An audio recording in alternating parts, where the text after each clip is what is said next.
Thank you for joining this session on a Sunday morning, and everybody is probably enjoying their weekend.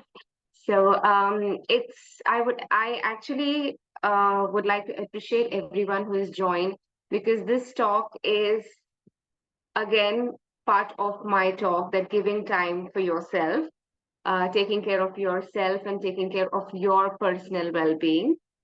This is how we manage to get our work-life balance. So I congratulate everyone for joining us today. And yeah, so let's start. Okay, so this topic was very interesting to me, even before this, when I had conducted to a group of people at the airport. Um, because I felt that in every sector of work in Dubai, I'm referring to Dubai because I feel the work-life balance here is a little more imbalanced compared to the other parts of the world. So that's why I thought that let's put this up as part of the mental health month. And I'm extremely sorry that I couldn't do it for the date it was actually planned for because of my ill health. So thank you all again for joining us for a different and changed date. Now, work-life balance is, I feel, the most important aspect which has to be discussed. It has to be given importance, even though employers have to take this into consideration because I feel the pressure at work is something that makes everyone have this imbalance. But I would like to give you all suggestions today how you can just take 10 minutes of a day so you can have a kind of balance. I wouldn't say a complete 50-50% balance, but this balance will help you pull yourself and enjoy your work much better. Okay, now let's just see the reasons for why, and how it leads to poor work-life balance. I'm sure most of us who have joined here are going through some of these or almost all the aspects that I have written here. It is maybe because of increased work responsibilities, because even though you have a strict time at work, it may be 7 hours, it might be 9 hours, whatever it is, there are very few people who don't take work home. Even though if it is a weekend, you still have some kind of work which can interrupt your planning for yourself or your family. Okay, so longer working hours, increased responsibilities at home, having children adds on to the pressure that you might experience, which might again create a lot of imbalance in your life. Now, with what I'm trying to focus today is not about how to give time. Somebody's, can you please mute yourself? Unmute.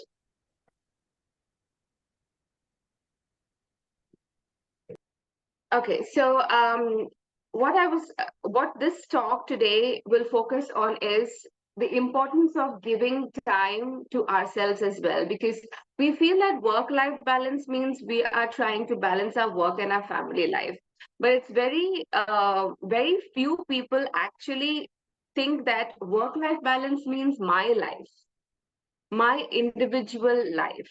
So how I can work on myself to keep myself mentally and physically healthy and balanced so that I can give the best output, if it may be at home or it may be at work. Okay, so it's not necessary that only people who are working outside need work-life balance. People who are homemakers as well, they might be so much engrossed with their daily activities of their family, of their children, and cooking and cleaning, that even they forget to give that time to themselves, which gives the beautiful balance of life, right? So today's talk would be on ourselves, on everyone, on me. Okay, so let's look at some of the signs and symptoms of burnout. Now, again, I'm saying burnout may not be experienced only by people who are working outside. You might have, I have seen a lot of clients who are homemakers and they have a lot of symptoms which leads on to having depressive or anxiety symptoms because they also are experiencing burnout at home in their homely responsibilities, right? So after a prolonged period of time, when you're kind of doing the same task and you don't have balance for yourself, everyone tends to experience burnout. No matter how much you enjoy the work when you first started it, if there is no balance, you always will end up experiencing burnout. So, some of the signs of burnout would be exhaustion, that is, without any reason, without any too much of physical activity, you feel very tired almost all throughout the day. You kind of dread getting up and going to work.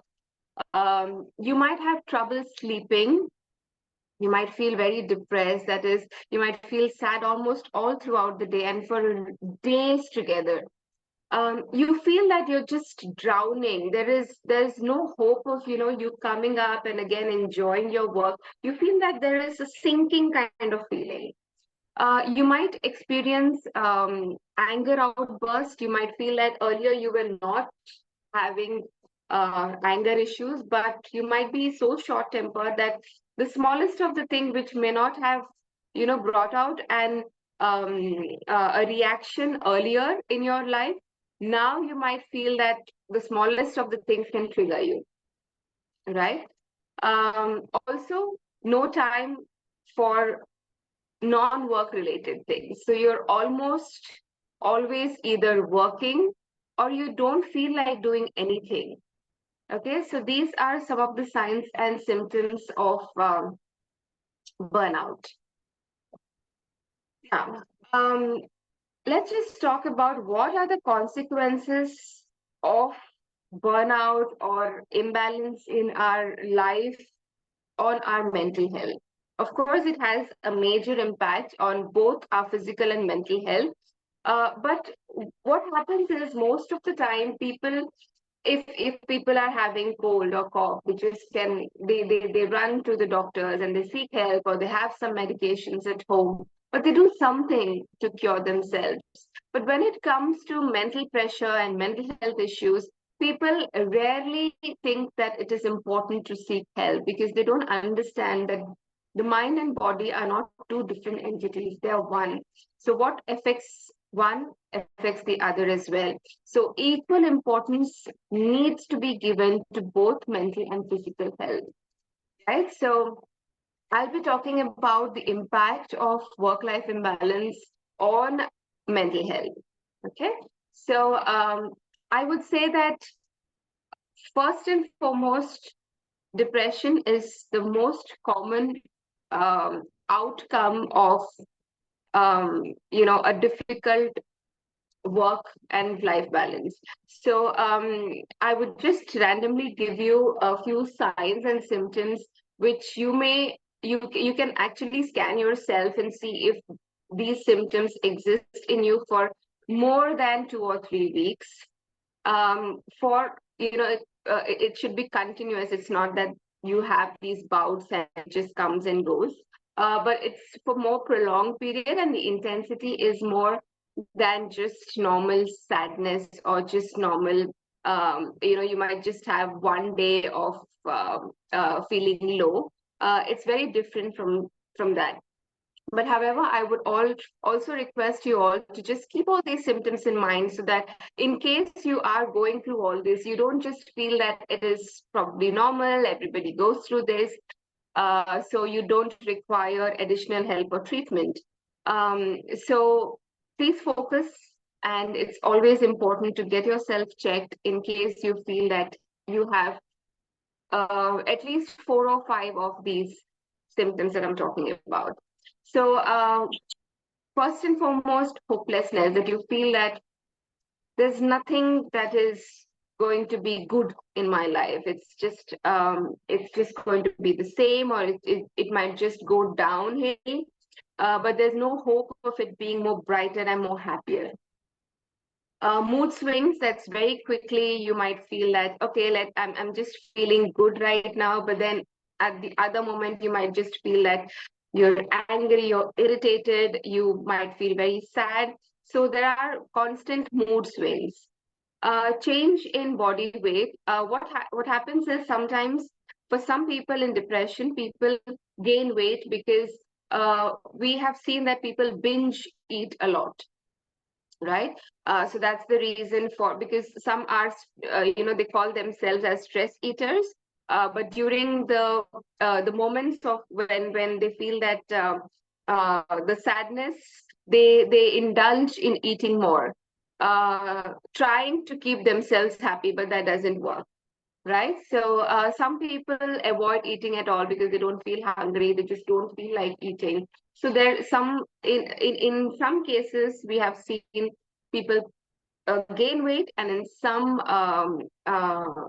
situations and some people they lose weight when they experience symptoms of depression. Uncontrollable emotions. You feel that that what is happening. I'm trying to control. This is not me. I don't know why I'm losing my temper so much. Why am I feeling like this?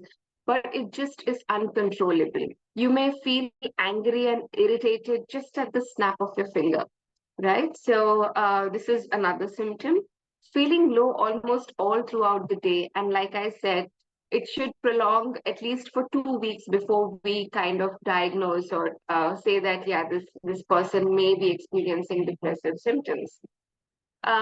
Insomnia, that's difficulty in sleeping because you might have increased negative thoughts, which constantly goes on ringing in your mind even when you're trying to sleep. So when there is a lot of silence outside, that's when it you feel that the thoughts are increasing. So you get involved in that negative thought cycle. That might be the reason for having difficulty in sleeping. uh, a lot of them experience anxiety symptoms. They feel that the smallest of the things can create panics in them. They might feel so low in their self confidence that any job that they usually they're used to doing that, still they feel very anxious. They might feel palpitations. They might feel that they're not able to do. Also, some of them, when depressive symptoms reach to a higher degree, experience suicidal tendencies or ideations, that because of the hopelessness they feel that it's better to end life than to move ahead. So these are all the signs and symptoms of depression. So depression is categorized into mild, moderate, and severe. So if you have these symptoms, even in a smaller degree, it might not be to a degree of suicidal ideations or thoughts. But if you have it even in the smaller degrees, please get it checked before it reaches to a moderate and a severe level, because then the treatment is much faster. You will feel the changes much more, very strongly. You can observe the changes in you than when it reaches to a very severe stage, which might take prolonged therapy and medication. Now, anxiety symptoms and depression symptoms might be a little overlapping, but work-life imbalance also has seen that people experience anxiety symptoms as well. So I'll just go through what an anxiety attack is and what are the symptoms of anxiety. It's like profusely, some people start sweating. You might feel that you are feeling like vomiting, the nausea. You might feel you are shivering, right? So your hands are shaking, your body is shaking, there are tremors. You might feel that you're very agitated all the time. right? Increase in heart rate, severe feelings of panic. That's always you're looking for kind of thing, that probably even at work you might feel, okay, my boss maybe he might not like my work. Okay, what am I supposed to do? You start panicking and you start feeling nervous, even though this is a work that everybody would probably like, but then because of your mental health issues, you don't feel that your work is optimal enough to be appreciated or accepted by your seniors. Okay, so you might also experience shortness of breath, right? These are few symptoms of uh, anxiety attacks. Okay, so now let's just see what you can do. Okay, so we have gone through what how work-life balance may be losing out of track. We have gone through the burnout symptoms and what burnout leads to, what are the next steps of burnout, which is mental health conditions like depression and anxiety. Now let's see what every person can do to make yourselves feel better and balanced in your life. Now, we all know that work is important, right? Everybody gives a lot of importance to career and balance and work, and no, I have to be at work. And it's very difficult for people to take a break yourself and then rejoin, because when you're going through all these mental health conditions, mental health issues, you always feel that you cannot get a better job. You always feel that, no, I have to push myself. I have to do the best because I know I won't get anything better. Right. So, again, this is the reason. This is because of the negative self image that you have, or which has been growing because of severe burnout and imbalance. Okay. So work is important. Um, it makes life easier. But I always feel that we have made and taken work so seriously that we have made not, it's not part of our life. It has become our life altogether, right? Which makes it so complicated that I feel work in the ancient times was to make life easier. But in this stage of our life, in this growing and fast paced life, work has made our life more difficult than making it easy, right? Because our life revolves around work and career, and we're just running behind what next, what next? How can I save myself? How can I protect my job? Right? So we have forgotten the actual purpose of work, and we are focusing on something which is just actually has to be a part of our lives, right? Of course, because of the financial gains, and we feel that it makes our life more comfortable, but how much it is affecting our mental and physical health, we get to know a couple of years later. It doesn't show the effect immediately, but it shows somewhere at some point if you over pressurize yourself with work and not giving time and importance to yourself. Always remember that always try to understand your worth, know your worth, know who you are, know what you want, know what you deserve, and don't settle for less. What I'm trying to tell you through this quote is that um, your work is not as important as you yourself are. If you are physically, mentally, emotionally, socially healthy, you can do any job. You can survive anywhere, right? But if you give utmost importance to job and then you are the last priority in your priority list, then there comes the problem. If that is a scenario, none of the above things that are there in your list can be performed to the optimum level. Always know your worth and keep yourself at the priority. Okay. Time management.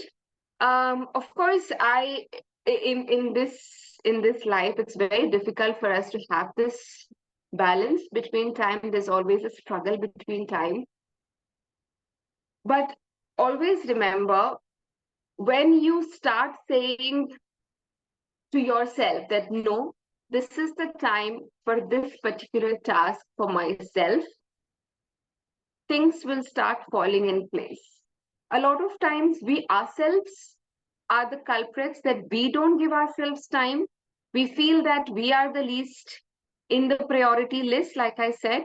So it's okay if I don't do the task that I had planned for myself. It's okay. Let me just help my family. Let me just help my kids. Let me just complete my chores. Where am I in this whole 24 hours that you have? Where is the time that you are pulling out for yourself? So I feel that every person in the process of doing things for others, we are being the most um, harmful to ourselves. We are being most harsh on ourselves by not giving ourselves time, which has to be the first thing on the priority list, right? So at least 10-15 minutes of your day, please give it to yourself. Somehow, if you're strict, trust me, it works. You just have to be, uh, like I said, prioritizing yourself. So when you prioritize yourself, you will be able to pull out time for yourself.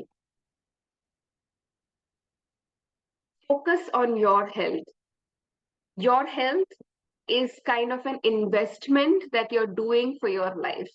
Now, we usually think work, making, financially becoming stronger is an investment.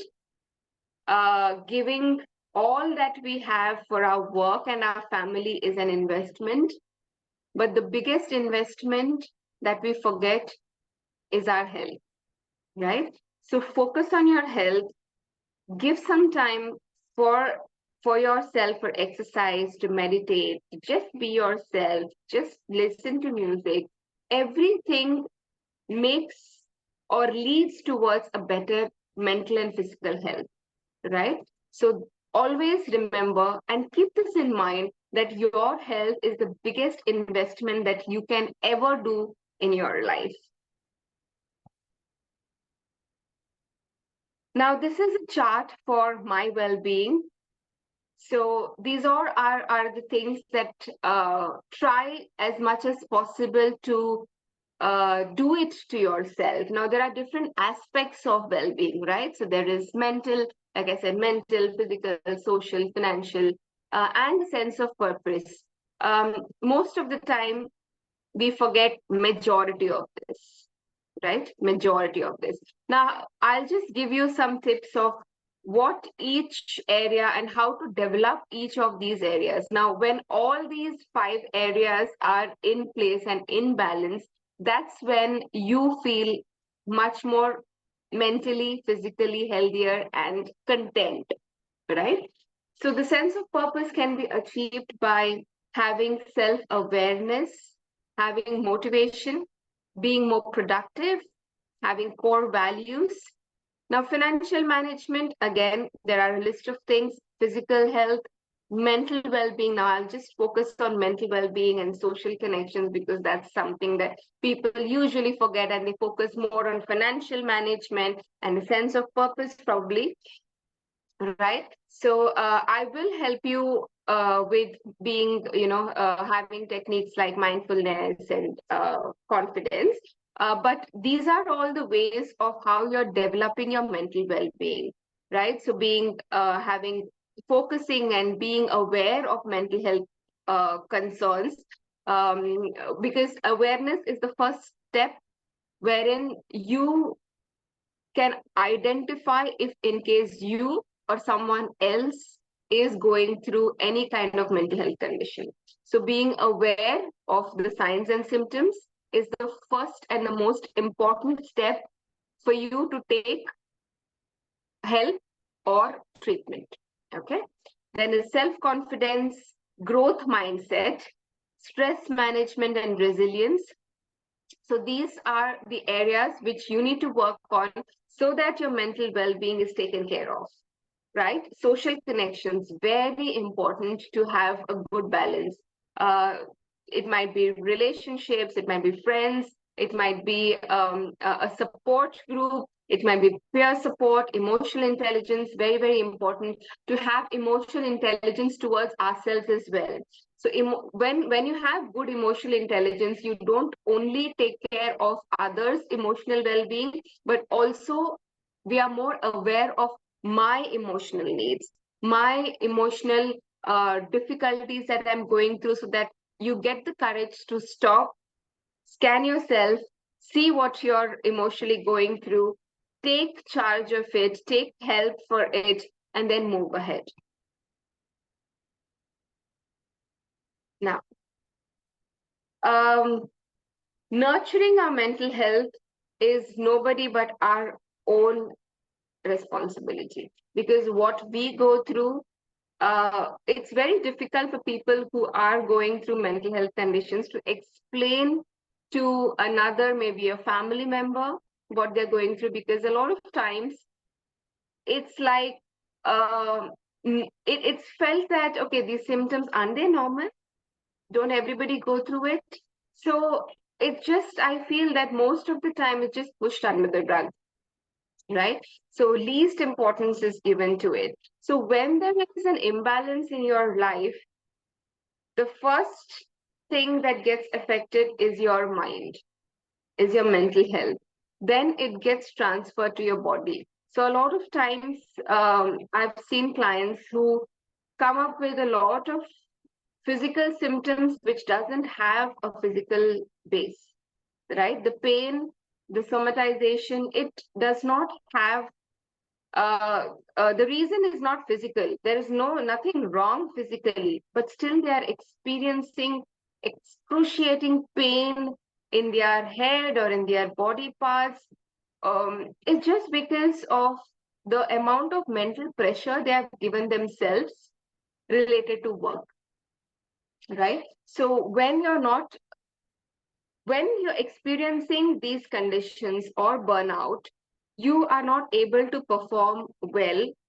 This leads to much more pressure because your self-esteem is then affected. You feel that, oh, I couldn't do this. That means I cannot do it. I can never do it, right? So you get into the cycle of negative self-image and negative thoughts, which again leads to mental health issues. So it's like a cycle. It's like a never-ending cycle until and unless you stop, you reach out for help, and you get yourself some time to balance yourself. Okay. So I'm very, very, I just love this image. On one side, okay, I'm sure most of you have heard about mindfulness. It is kind of, it's a kind of meditation, but it's more open-eyed meditation. Okay. Now, meditation is basically nothing but being aware of everything that's going around. Still, your mind is not reacting, not responding to whatever you are observing and seeing and feeling and hearing. Okay, so that is the basic purpose of meditation, wherein your mind is reaching a position wherein it is quiet, it is still, it's in a very peaceful stage. Even though you're observing a lot of things, the reaction is lesser. So when there is lesser reaction, the emotional cycle and the emotional drama that goes on in our mind reduces. Okay, so this is the basic idea of meditation. Now, mindfulness is again a kind of meditation. Now, one side you're seeing that mind is full. So just look at yourself, scan your mind, and see which category of the bubbles do you recognize yourself to be. Are you in the full mind where there is mind is full of things? Okay, my work, my driving, okay, my housework, my kids, my bills. If your mind is full, or the other part, if your mind is going through a mindful process. Okay, so you can see the human's mind is full of things, but the dog's mind is just observing, is just enjoying, it's being mindful, it's just observing and not reacting. It's not getting into that chain of thoughts. Okay, it's just observing and enjoying everything. So this is the basic um, foundation of mindfulness. So what you're supposed to do is just give yourself 10 minutes every day to start off. Okay, so just sit alone anywhere. It might be a park, it might be in the metro, it might be in your balcony, it might be in your bedroom, anywhere. Place doesn't matter. You're just training your mind to have more control and be more quiet, more calm, less negative thoughts, and be in control. Because a lot of times you might feel like my mind is uncontrollable. It just goes on. It goes from one topic to another to another. So it's very difficult for me to meditate or to be, out of thought. So this is just the first step of trying to be um, um, training your to be okay. So what you're supposed to do is first be alone, sit with yourself, and just observe whatever is happening around. Right? So you can observe, you can hear. It's fine, whatever comes through your mind, but do not react to it. Try to avoid the reactions. It might be emotional reaction, it might be mental thoughts in a way of reaction. The reactions should be as minimal as possible. So just observe everything that's going on and just let go. Okay, so you're just letting go whatever thoughts are coming. Thoughts will come, thoughts will go. This is what should be taught to your mind, that it will come and go, it will just pass. Nothing is going to stay stable. Right, when we feel that okay, this is the fight, this is going to be constant, my situation is going to be the same, that's when the anxiety creeps in. Right, so try to do this. Sit in one place for at least 10 minutes, observe everything, allow your mind to just let the thoughts come and go. So eventually you will see that your mind will start being in more control day by day than it is now. Okay, so it does definitely, it takes time. It's not a 1 day, 2 day process. It takes months for your mind to be more calmer and quieter and more poised. But start doing this, you will see the difference eventually. Most important part is to love yourself. So always we kind of give our time, energy, love to others, but always forget to take care of ourselves. So that's most of my clients, when I talk about this, they say that, aren't we being selfish when we love ourselves? So there is a difference between being a narcissistic love towards ourselves and having the good, proper love that each person requires. There's a difference, right? So loving yourself is the first thing that every human has to do for yourself. So until and unless you love yourself, you can never love anybody to the optimum, right? So giving yourself time, appreciating yourself, that's the way you're showing your love towards yourself. When we are self-content and we love ourselves, we would not want and wait for others' appreciation for us. We would be more content. because I know I did my job well. So I am not waiting for somebody to appreciate. So usually what happens is I do my best, but in case for some situations, maybe that person, maybe my boss was busy, so he couldn't get that time to appreciate me. I would start feeling extremely low. I would start developing self-doubts that did I perform best, or did my boss didn't like my job? So when there is self-love, you know what your job was, you know how you have done, you won't be waiting. Your self-image is not dependent on somebody else's appreciation. Okay, so start loving yourself. Okay, so like I already said, we always forget that we should be the ones that are the most important to us. When we give ourselves importance, we take care of ourselves, we can take care of everyone else. Okay, so you are your first child. Like I always keep telling my clients that you are your first child. So you take care of yourself how you would take care of your child. So that's when you're nurturing yourself, you're able to give the best to everybody. Trust me, even to work, even to your family. It's not being selfish.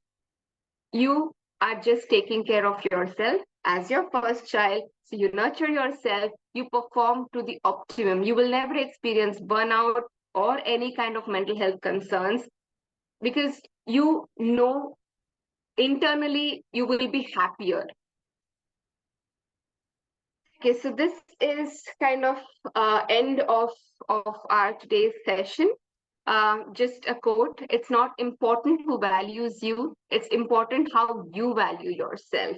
This is a game changer. If you start seeing yourself, if you start valuing yourself, if you start giving yourself importance, everything will change. So you will know how much hours of work or time you're going to put in your work, how many hours you're going to give to your family, and how much time are you going to give to yourself. So only when you think that you are important, you will give that time. Because as of now, everybody thinks work is important, family is important, blah, blah, blah. Everybody else's life is important. Start thinking of how you are important. That's when you'll get that courage to give yourself also the time that you require. Thank you so much for giving time. Any questions? I would be open to answer your questions. Anyone has any questions, you can just post it on the chat, and I will take 3 questions. Hi, Divya. Hi. I would like to ask something exactly as you said, and I think thank you very much for such a great presentation. I think that it was really needed because we are in the beginning of term 1, and nearly end of term 1, and we are burnout with all the work, you know, that we get by our bosses in whichever field that we are. And it's very true to be well organized and all, but sometimes it feels that, yes, of course, I think that when you like and love yourself so much and you value your work so much, you don't need this, how do you say, endorsement from the others, because you know what you're doing is very fulfilling and useful. But sometimes I do feel that you're always there for the others, but who is there for you? And how to overcome that feeling when you're in a stressful environment, like you also in your field. Sometimes I'm sure you must be feeling also that, okay, now what? How to look after that? Right. So what we usually do is, even in our center, that we have the gatherings, we have sessions when it's not like a session. We have meetings wherein we talk about ourselves. So even in schools, I'm sure you have a team of, you know, if you're talking about counselors, because that's the area that, you know, people feel that you are there to listen to everybody.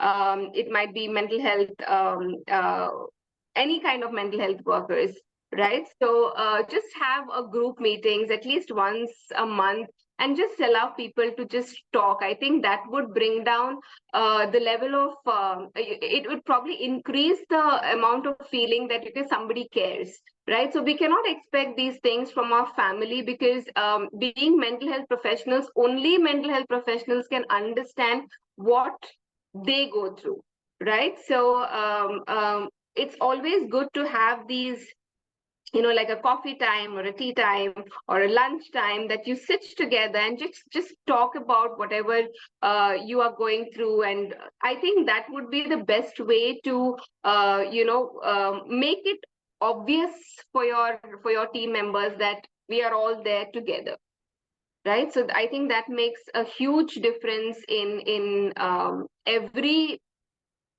field that we are working. So this is how I used to do when I was working in the school, that every month we used to have a day of, just fun and games, and just talk yourself out and just open whatever you're experiencing. So we used to have these gatherings, which made a huge difference, and we would be energized. And, for the next whole month, we're just waiting for that one day wherein we are getting the group time and talk time, and being very light from within. It might be family issues, it might be work issues, any issues.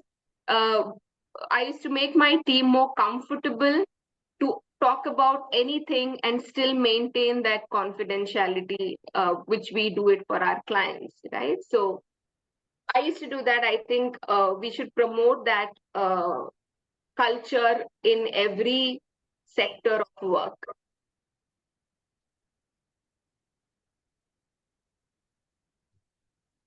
I hope I've answered your question. Thank you.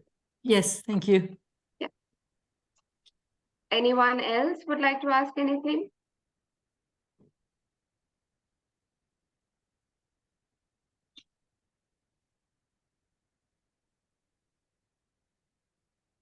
Okay, so there is a question. If someone has a special needs child, what advice can we give a mother? Okay. Even when I was working in school, um, what we had planned is to have that, that space for that parents to have their own time, have their venting space. It's not discussion about the child. It's discussion about what they are going through, what are their emotional problems, nothing related to the child. So when it's a very difficult situation when you have a special needs child. So I would always advise to join. There are a lot of groups, it might be, you can advise, if I don't know which area, which sector you're working at. So there are a lot of groups that, it's like support groups, right? So wherein there is a lot of emotionally for the people to talk about their feelings and nothing related to their children. So I think that's something that we have to encourage. And also, if there is not, if nothing is available, every parent has to take turns, right? So it's not the whole and sole responsibility of a mother to take care of a special needs child, or any children for that matter. So it's very important to give that responsibility to the other parent as well, wherein that is the time where you are giving yourself that time and space to just be in your space and start working on whatever we have discussed today.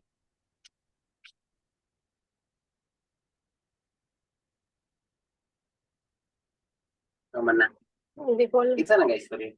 Dito sa kuwan sa Dubai. Dubai na ikaw. There is one more question. I think this would be the last. At work, how do you protect your boundaries in order to put yourself first and not get burned out when bosses try to cross them and don't respect them? And eventually your work security gets threatened. Okay. This is something that, it's the biggest reason for burnout. see, when you start valuing yourself, when you know that probably there is something which is out of your control, it's getting too much, before it reaches a level where it affects your mental health too much, have the confidence that you can find something better for yourself. And it's always safer to move out from the toxic place. It's but only thing is, I would always, this is something that I had suggested my husband as well, that when he was in the toxic environment like this, that the fear of leaving a job is, of course, the financial pay cut, or I might not get something which is of this salary. But I always encouraged him that irrespective of what, at the end of the day, if I am going to spend this money for my physical and mental treatments, it's not worth it, right? So it's okay to take a pay cut and to be in a very happy and peaceful environment than being in a toxic kind of place, right? If you can stand for yourself, it's great. If you have boundaries, if you're more assertive that this is what it is, this is the timing of my work and nothing beyond that. If you're being more assertive, that's great. But if you can't be, if you're still being pressurized and forced, it's always better to step back and see something else which makes you happier than be in that toxic environment. This is my personal opinion. All right, thank you so much for everyone for joining. I hope this session has in some ways helped everyone. And please do take care of yourself as a child, as your own first child. Everything will get much better.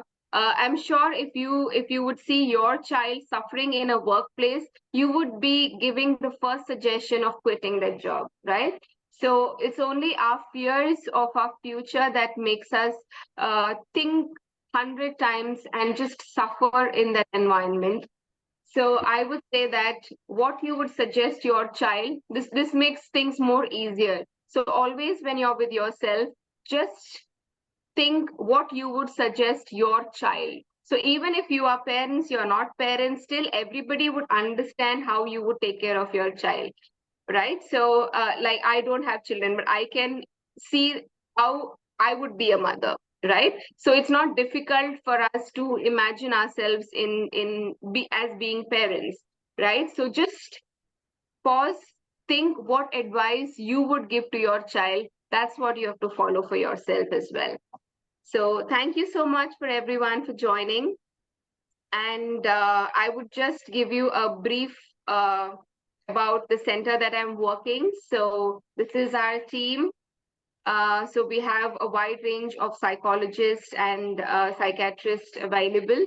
So if in case you feel that things are beyond your control, you need help, we're always there to help you at Nafsology.